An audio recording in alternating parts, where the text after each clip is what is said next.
రేలింగి శ్రీ పూజకి సుస్వాగతం. 9 దేవీమూర్తుల ఆలయం ఉన్న హిమాచల్ ప్రదేశ్లో నైనాదేవి, చింతాపురేశ్వరి దేవి, మూడోది మన శక్తిపీఠమైన జ్వాలాదేవి ఆలయంకి వచ్చేసాం. ఇక్కడ ఆటో దిగాక 1 కిలోమీటర్ అంతా అలా సందులలో నుంచి ప్రయాణం చేయాలండి టెంపుల్ వెళ్ళడానికి. అన్ని ఆలయంలాగే ఇక్కడ కూడా షాపులు ఉన్నాయి, కానీ ఏ షాప్లో కూడా అమ్మవారి విగ్రహాలు అమ్మడం అలాంటివి లేవు. ఓన్లీ చునరీలు అమ్ముతున్నారు. ఇప్పుడు మీరు చూస్తున్నది గుడిలోకి వెళ్ళాల్సిన మెట్లు. అక్కడ లెఫ్ట్ సైడ్ చెప్పుల స్టాండ్ ఉంది, లాకర్ రూమ్ ఉంది. చక్కగా మీరు ఏమన్నా పెట్టాలనుకుంటే పెట్టుకోవచ్చు. మీరు ఇప్పుడు చూస్తున్న కొండపైన అభికేశవ శివ ఆలయం ఉంది. లక్ష్మీ, సరస్వతి, పార్వతి ఆలయాలు ఇప్పుడు మీరు చూస్తున్న 3 టెంపుల్స్ స్టార్టింగ్లో మనకు స్వాగతం పలుకుతున్నట్టు ఉంటాయండి. సతీదేవి నాలుక పడ్డ చోటు ఇది. తన తండ్రి చేసిన అవమానాన్ని భరించలేక అగ్నిలో ఆహుతి అవుతున్న సతీదేవిని భుజాన వేసుకొని శివుడు తాండవం చేస్తుండగా లోక కళ్యాణం కోసం ఆ విష్ణు భగవానుడు అమ్మ శరీరాన్ని ఖండఖండాలుగా విభజించినప్పుడు అమ్మ నాలుక పడిన చోటు ఈ జ్వాలాదేవి ఆలయం. ఎన్నో రహస్యాలు దాగి ఉన్న జ్వాలాదేవి ఆలయం చూద్దాం రండి. అన్ని విషయాలు తెలియాలంటే వీడియో ఎక్కడ స్కిప్ చేయకండి, చివరి దాకా చూడండి. జ్వాలాదేవిని ఇంటికి ఎలా తెచ్చుకోవాలో కూడా చెప్తాను. ఈ ఆలయం 2 అంతస్తుల కింద నిర్మించబడింది. పైన మహాకాళి విగ్రహం ఎంతో అందంగా పెళ్లి కూతురుగా అలంకరించబడి ఉంటుంది. ఇక్కడ పెళ్లి కాని కన్యలకి పూజ చేస్తారండి. మనకి అమ్మ ఆశీర్వాదం దొరుకుతుంది అలా చేయడం వల్ల. చాలామంది సైంటిస్టులు పరిశోధన చేశారు. ఆ జ్వాలలు ఎలా వెలుగుతున్నాయి, దగ్గరలో ఎక్కడైనా ఆయిల్, ఇంధనం ఉందా అని టెస్ట్ చేశారు. కానీ వాళ్ళ ప్రయత్నాలన్నీ విఫలమయ్యాయి. సతీదేవి నాలుక జ్యోతి రూపంలో వెలుగుతుందని అక్కడ ప్రజల నమ్మకం. ఆ అడవుల్లో వెళ్తున్న ఒక బాటసారి రాజుకెళ్ళి అక్కడ 9 జ్యోతులు వెలుగుతున్నాయని చెప్తాడు. భీమ్చంద్ రాజుకి రాత్రి కల వస్తుంది. అమ్మ కలలో స్వయంగా చెప్తుంది, నేను అక్కడ జ్యోతి రూపంలో ఉన్నానని. 18వ శతాబ్దిలో మహారాజు అజిత్ సింగ్ పాలరాతితో ఆలయం నిర్మించారు. పొగపోవడానికి అప్పట్లో చూసారా గోల్డ్తో పూత అలాగే నిర్మించారు. ప్రధాన గర్భగుడిలో ఎలాంటి విగ్రహం ఉండదండి. జ్యోతి ముందున్న శ్రీచక్రాన్ని పూజ చేస్తారు. అక్కడ పూజారులు జ్యోతిని దర్శించుకోవాలి. మొఘల చక్రవర్తి అక్బర్ గారు అక్కడ ప్రజలు అమ్మని దర్శించడానికి వస్తున్నారు, ఏంటి విషయాన్ని తెలుసుకోవడానికి ఆలయంకి వచ్చారు. ఆ జ్యోతిని ఆపడానికి ఎన్నో ప్రయత్నాలు చేశారు. విఫలమయ్యి అమ్మ శక్తి గ్రహించి క్షమాపణలు కోరుకొని 50 కిలోల బంగారు గొడుగు సమర్పించుకున్నారు అమ్మకి. గుడి గజస్తంభం వెనకాల ఇలా అంబాభవానిని ప్రతిష్టాపించి ఒక అద్దాల బాక్స్ లోపల పెట్టి అందరూ దర్శించేలాగా పెట్టారండి. అక్బర్ గారి గొడుగు మీకు ఇప్పుడు కనిపిస్తుంది. అక్బర్ గారు ఇచ్చిన గొడుగు. ఎంత అద్భుతమైన విషయం కదా. మీరు ఇప్పుడు చూస్తున్న భవనం అమ్మ విశ్రాంతి భవనం. అమ్మ విశ్రాంతి పొందడానికి సకల సౌకర్యాలు చేసి పెట్టారు అక్కడ. ఇక్కడ అమ్మ పవలింపు సేవ చేస్తారని చెప్పారు. ఈ భవనానికి లెఫ్ట్ సైడ్ యజ్ఞ భవనం ఉందండి. యజ్ఞాలు, పూజలు చేసుకోవచ్చు. ఇక్కడ మనం ముందే బుక్ చేసుకుంటే వాళ్ళ సౌకర్యం కలిగిస్తారు. గజస్తంభం చూసారండి, రాతితో నిర్మించారు గజస్తంభం. అక్కడ ఒక చిన్న విగ్రహం పెట్టి పూజ చేస్తున్నారు కూడా. మనం ముందు చెప్పుకున్నాం కదా, ఈ ఆలయం 2 అంతస్తులుగా నిర్మించారు. ఇప్పుడు మీరు చూస్తుంది పైన అంతస్తు అండి. అక్కడ కాళికామాత ఒక పెళ్లి కూతురులాగా అలంకరించారు.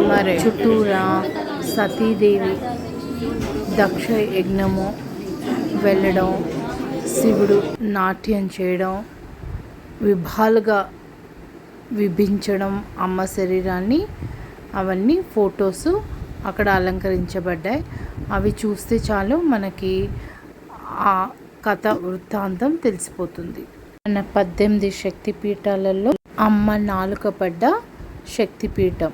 నిరంతరం జ్యోతులు వెలుగుతూనే ఉంటాయి. ఆలయం చుట్టూరా మనకి 9 జ్యోతులు దర్శనమిస్తాయి.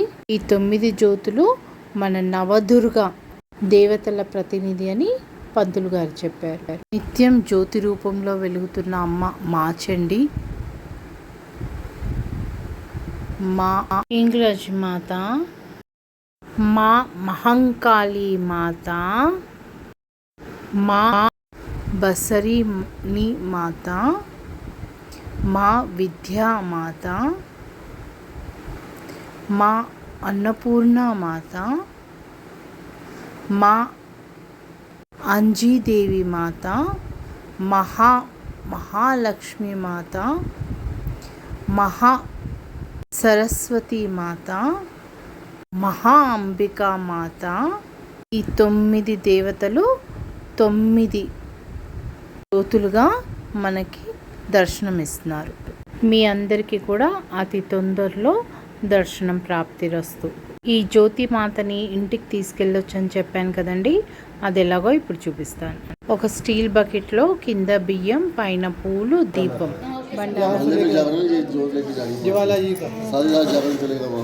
సారీ రాత్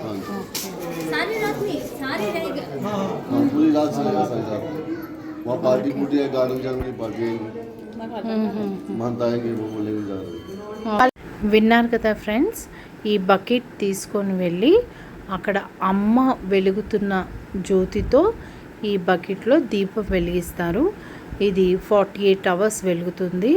భజన చేస్తూ కార్లోనూ టెంపోలోనూ వాళ్ళ ఇంటికి తీసుకెళ్ళి ఆ రోజు నైట్ జాగరణ రాత్ చేస్తారు. అంటే ఈ జ్యోతి రూపంలో వాళ్ళ ఇంటికి అమ్మ వచ్చింది అన్న సంతోషంలో హోల్ నైట్ అమ్మ భజనలు చేస్తారు. ఎంత అద్భుతమైన ఫీలింగ్ కదా. అమ్మని ఇంటికి తీసుకురావడం, ఇల్లు జ్యోతిని వెలిగించుకొని పంతుల కోసం వెయిట్ చేస్తారు. పంతులు గారు వచ్చి పూజలు చేసి అప్పుడు ఈ బకెట్ వాళ్ళ ఇంటికి తీసుకెళ్తారు. అంటే జ్యోతిని ఇంటికి తీసుకెళ్తారు, అంటే అమ్మని ఇంటికి తీసుకెళ్తారు. వైష్ణవి జ్యోతి అమ్మని ఇంటికి తీసుకెళ్తారు. నాకైతే హార్ట్ టచింగ్గా ఉండింది ఆ ఫీలింగ్. మీకు ఎలా అనిపించింది ఈ వీడియో? విషయాలు తెలుపుతూ పించాను. మీరందరూ తప్పకుండా కామెంట్ రూపంలో తెలియజేయండి మీ అభిప్రాయాలు. ఇప్పుడు మీరు చూస్తున్నది ఫస్ట్ ఫ్లోర్ అమ్మ దగ్గర ఉన్న జ్యోతి. కింద చూస్తున్నారు కదండి, వెలుగుతుంది. అప్పట్లోనే మహారాజు బంగారు పూతతో గుడి పైన రేకు పెట్టిన అక్కడి నుంచి పొగ పోవడానికి కూడా ఏర్పాట్లు చేశారు. మీకు అమ్మవారి దర్శనమైంది కదా, కామెంట్ రూపంలో తెలియజేయండి. చుట్టూరు ఉన్న టెంపుల్స్ అన్నీ చూసేసాం కదా. ఆలయం బయట లైవ్ టీవీ స్క్రీన్ అండి ఇది. ఈ స్క్రీన్లో 9 జ్యోతులు చక్కగా మనకి వివరిస్తూ చూపిస్తూ ఉంటారు. చాలా బాగా అరేంజ్ చేశారు. అది చూస్తే మనకి ఇంకా బాగా అర్థమవుతుంది. నవజ్యోతులు. వైష్ణోదేవి బయటికి రాగానే అక్కడ మేము దీపాలు పెట్టుకున్నామండి. ఇది అమ్మ గుమ్మం. ఈ త్రిశూలాలు పైన కాళీమాత దగ్గర ఇది చూస్తుంది ఒక అద్భుతమైన జ్యోతి అండి. ఓం దగ్గర కర్పూరం పెట్టంగానే అది మండుతుంది. దాని కిందనే చిన్న హోల్ లాంటిది ఉంది కదండి, అందులో ఈ కర్పూరం వేయగానే అక్కడ నీళ్లు మండడం మొదలెడతాయి. ఆ మంట ఆర్పి ఆ నీళ్లు మన మీద చల్లుతారు. మంటల్లో నిప్పు. అద్భుతం కదా. స్కిప్ చేయకుండా ఇక్కడ దాకా చూసినందుకు చాలా ధన్యవాదాలండి. మేము మెయిన్ శక్తిపీఠం దగ్గర చక్కగా అమ్మకి శారీ, సారా, గాజులు, పండ్లు సమర్పించాము. ఆ పూజారి గారు చీర చూసి చాలా బాగుంది, చాలా బాగుంది అన్నారు. అది విని కడుపు నిండిపోయిందండి. అందరూ కూర్చొని ఉండగా నేను, నాగలక్ష్మి, మళ్ళీ పైకి పరిగెత్తాము. మొత్తం అన్ని 9 జ్యోతులు చూసుకొని అమ్మ వాళ్ళ దర్శనం చేసుకొని తిరుగు ప్రయాణానికి వచ్చాము. ఎంత చూసినా మనసు నిండదు కదా. అక్కడ చుట్టూరా భక్తులు ఇలా కూర్చొని ఉన్నారు అమ్మ సన్నిధిలో. చాలా పెద్ద విశాలమైన శక్తిపీఠం అండి. చుట్టూరా ఉన్న ఎన్విరాన్మెంట్ చూస్తూ చక్కగా గడిపేయచ్చు గంటలు. మా నాగలక్ష్మి ఒక్క సెకండ్ వెయిట్ చేయకుండా అన్ని దేవుళ్ళని మళ్ళీ దర్శనం చేశారు. సుజాత గారు చక్కగా ఎక్కడ మంచి ఫొటోస్ ఉంటే అక్కడ వెళ్ళి ఫొటోస్ దిగుతూ ఉన్నారు. ఈ త్రిశూలాలు చాలా పాతవండి. చూస్తూ ఉంటే అలా చూడాలనిపిస్తుంది. కూడా వచ్చినారు ఎప్పుడెప్పుడు జమ్ము ఎగిరి వెళ్ళిపోదామా అని చూస్తుంది.